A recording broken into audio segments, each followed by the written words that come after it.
Hello, আসসালামু আলাইকুম। কেমন আছেন বন্ধুরা সবাই? আমি আছি আলহামদুলিল্লাহ ভালো। বেশ কিছুদিন আগে আমি জেব্রিনা প্ল্যান্ট নিয়ে একটি হ্যাক্স তৈরি করেছিলাম যে কিভাবে প্লাস্টিকের বোতলে জেব্রিনা গাছকে লাগিয়ে খুব অল্প সময়ের ভেতরে অনেক বেশি ঝোপালো এবং সুন্দর জেব্রিনা প্ল্যান্ট পাওয়া যায় সেই সম্পর্কিত একটি ভিডিও তৈরি করেছিলাম। আমি নিচের লিঙ্কে সেই ভিডিও লিঙ্কটি দিয়ে দেব। তো দেখতেই পাচ্ছেন যে আমার সেই জেব্রিনা প্ল্যান্ট কিন্তু খুব সুন্দরভাবে গ্রো করেছে এবং খুব ঝোপালো হয়েছে। তো আজকে আমি দেখাবো যে এই জেব্রিনা প্ল্যান্ট আমি এখান থেকে কেটে কিভাবে পানিতে আমি এগুলি আবার নতুন করে গ্রো করতে পারি। তো পানিতে জেব্রিনা কিন্তু পানি এবং মাটি উভয় স্থানে খুব সুন্দরভাবে গ্রো করতে পারে এবং এটি ইনডোর এবং আউটডোর উভয় স্থানেই হয়ে থাকে মানি প্ল্যান্টের মতো। তবে এটা কিছু বিষয় এই গাছটির জেব্রিনা সম্পর্কে কিছু বিষয় আমি বলে নিতে চাই। সেটি হচ্ছে যে জেব্রিনা প্ল্যান্টের কালারটা কিন্তু মূলত বেগুনি কালারের হয়ে থাকে।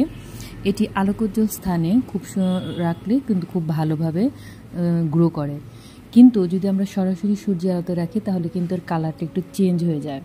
তাই আমরা একদম সরাসরি সূর্যের আলোতে না রেখে একটু আলোকোজ্জ্বল স্থান বা সকালের মিষ্টি রোদ সেটা যাতে পাই সেভাবে আমরা সেই স্থানে আমরা রাখতে পারি। আর এই উদ্ভিদের ক্ষেত্রে মিডিয়া তৈরির ক্ষেত্রে আমরা মাটিতে কিছু জৈব সার প্রয়োগ করতে পারি। খুব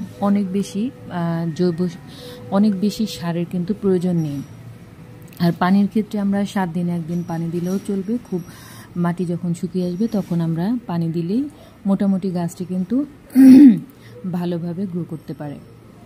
আর এই উদ্ভিদটি অনেক বেশি ঝোপালো প্রকৃতির হয়, তাই কিছুদিন পর পর এর ডাল যদি আমরা কেটে দিই তাহলে কিন্তু আরও বেশি ভালো সুন্দরভাবে এরা ঝোপালো হয়, দেখতেও বেশ ভালো লাগে।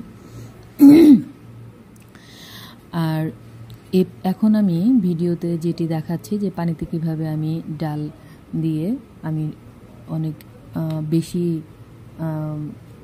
জেব্রিনা উদ্ভিদ আমি কিভাবে পেতে পারি সেই সম্পর্কিত ভিডিওটি। তো পানির ক্ষেত্রে পানিতে আমি ডালগুলি ছোট ছোট করে কেটে নিয়েছি প্রথমে। এরপর আমি একটি লম্বা দেখে একটি বোতল নিয়েছি। বোতলের মুখটা আমি ছোট ছোট করে ছিদ্র করে নিয়েছি আগে থেকে। সেই ছিদ্রের ভেতর দিয়ে এই জেব্রিনা ডালগুলিকে জাস্ট ঢুকিয়ে দিয়ে আমি পানির মধ্যে কিন্তু এই ঢাকনাটা বসিয়ে দেব। তো এতে করে কি হয়, এতে করে হচ্ছে যে আমরা যখন অনেকগুলি ডাল একসাথে পানির মধ্যে গুচ্ছাকারে দিই অনেক সময় দেখা যায় পচে যাওয়ার সম্ভাবনা থাকে। তবে এভাবে যদি আমরা জেব্রিনা প্ল্যান্ট বা মানি প্ল্যান্ট যেটাই রাখি না কেন এভাবে যদি আমরা রাখি তাহলে কিন্তু একটা ডালও কিন্তু পচবে না।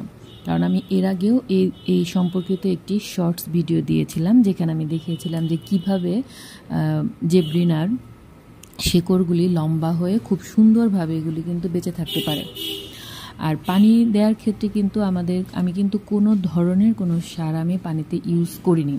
আমি জাস্ট পানিতে দিয়েছিলাম এবং কিছুদিন পর পর আমি এই পানিটাই চেঞ্জ করে দিই। এছাড়া কিন্তু আমি পানিতে কোনো ধরনের সার কিন্তু আমি প্রয়োগ করিনি, জাস্ট পানি।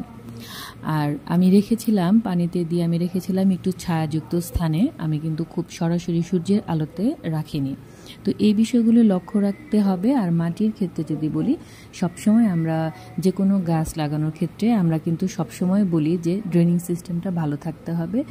আর জেব্রিনা কিন্তু খুব বেশি মাটিতে পানি পছন্দ করে না। যদি মাটির ভিতরে অনেক বেশি পানি থাকে তাহলে কিন্তু এর শিকড়টা পচে যেতে পারে। তাই ড্রেনিং সিস্টেমটা ভালো রাখতে হবে।